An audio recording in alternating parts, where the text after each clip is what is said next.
En Floride aujourd'hui, pour avoir un bien de qualité sur ce dont on vient de parler, c'est-à-dire un bien pour la location court terme, à mon sens, il faut cibler des biens autour de 350 000 dollars, c'est-à-dire avec un apport de l'ordre de 100 à 120 000 dollars.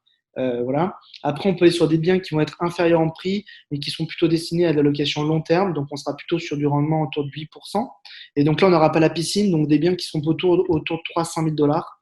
Voilà. On peut trouver un peu en dessous de ça, mais après, on risque d'aller dans des biens plus anciens. Voilà. Donc aujourd'hui, moi, ma cible, ça reste des biens post 2000. On peut aller jusqu'à des biens qui datent de 1995, mais pour avoir des biens de qualité, il vaut mieux être après 2000. Donc des biens qui ont maximum 25 ans, c'est quand même le gros de la cible. Toujours sur une zone très précise. On est sur une zone de 70 qui fait 70 000 habitants, proche de la plage d'Inglewood Beach, proche de la plage de Boca Grande. Et donc où on a la possibilité de vraiment avoir des biens qui s'apprécient sur un marché homogène.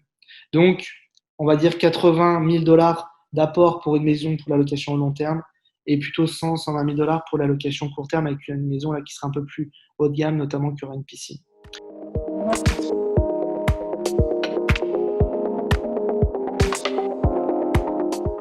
Concernant le crédit score, il faut savoir qu'aux États-Unis, les étrangers n'ont pas de crédit score, pas encore de crédit score dans la plupart des cas. Si vous en avez un, tant mieux, c'est encore mieux. Mais sans crédit score, il n'y a pas de problème, on peut obtenir du financement. Il n'y a pas de souci sur les termes que je vous ai évoqués plus tôt. Voilà. Ce que vont regarder en fait les banques pour l'obtention d'un financement, ça va être globalement les revenus récurrents que vous avez. Donc, si vous êtes salarié, la fiche de paye, ou alors si vous êtes entrepreneur, tout simplement vos revenus, le bilan de la société, et en parallèle, les réserves de cash que vous avez. Voilà, ça va être les deux notions qui vont vraiment regarder et qui vont permettre de juger quel type de programme va pouvoir le mieux correspondre à votre profil. Voilà. Évidemment, plus la banque estime que le risque est grand, plus vous allez avoir un taux qui va être, en tout cas des termes qui vont être moins favorables. Voilà.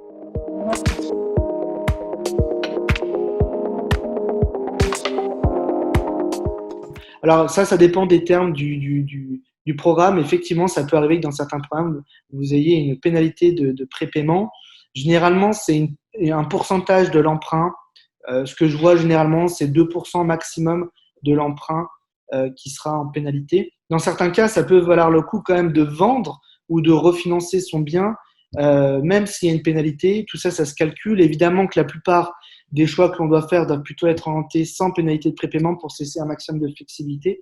Certains programmes mettent une pénalité de prépaiement. C'est quand même pas du tout la norme. La plupart des programmes de financement, il n'y a pas de pénalité de prépaiement. Voilà. Et dans tous les cas, la pénalité de prépaiement, généralement, c'est sur les 5 premières années du remboursement de l'emprunt.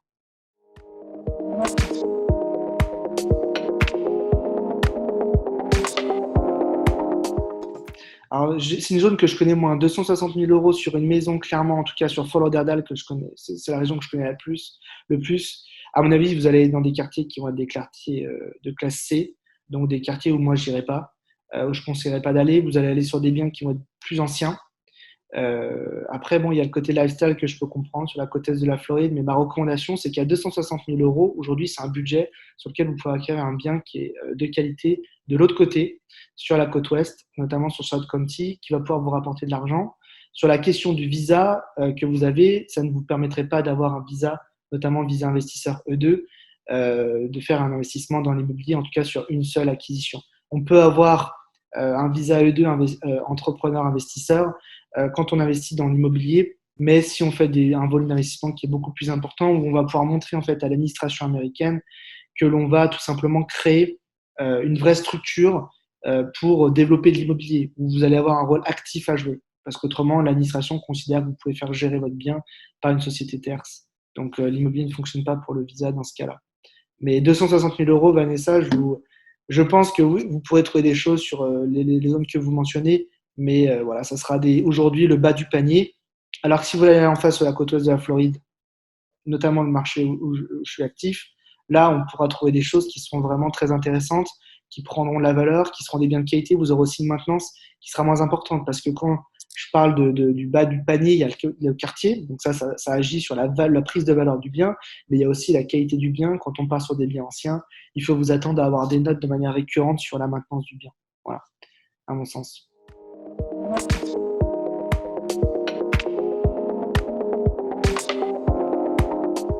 Alors, on peut faire le bed and breakfast, nous, enfin le Airbnb, tout ce qui est location court terme, on s'en occupe. On a nous, on s'occupe de tout l'aspect gestion.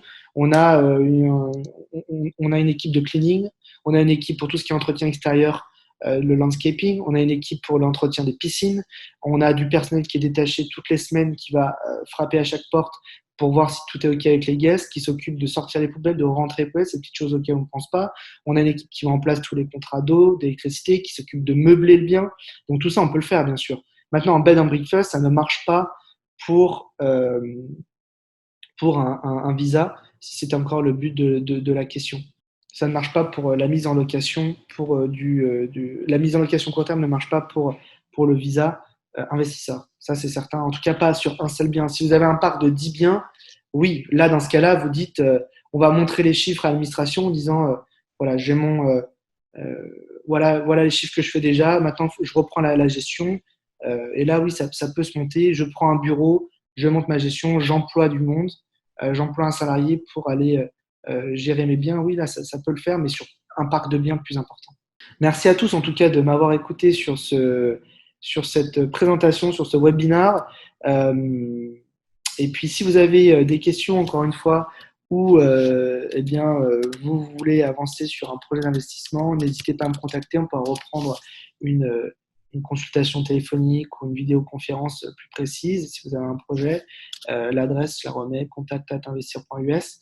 Et puis, voilà, je serai à votre disposition si vous voulez avancer sur un projet d'acquisition d'un bien neuf pour une construction ou sur une transaction, bien sûr. N'hésitez pas. Voilà. À bientôt. Bonne journée.